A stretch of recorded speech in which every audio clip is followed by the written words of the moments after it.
আসসালামু আলাইকুম প্রিয় দেশবাসী এবং আমার বন্ধুরা, আমার পরিচিত আত্মীয় স্বজন এবং প্রিয় অভিভাবকবৃন্দ, যদি কারোর সময় থাকে আজকে আমার ভিডিওটা দেখবেন, প্লাস আমার ভিডিওটা শেয়ার করবেন।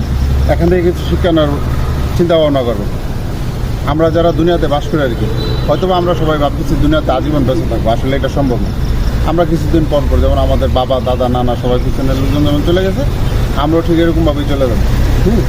তো ভবিষ্যৎ কি? আমাদের সন্তান। ভবিষ্যৎ সন্তানের জন্য আমরা কিন্তু অনেক পরিশ্রম করি, মানে দিন রাত, মানে দিনকে রাত, রাতকে দিন, এরকম বানাই আমরা পরিশ্রম করি। কেন জানেন? একটা ছেলে যেন সুশিক্ষায় শিক্ষিত হয়, তার জন্য। আমি আজকের ভিডিওটা কেন শেয়ার করতে বলতেছি, এটা আপনাদেরকে আমি প্রমাণ দেখাতেছি।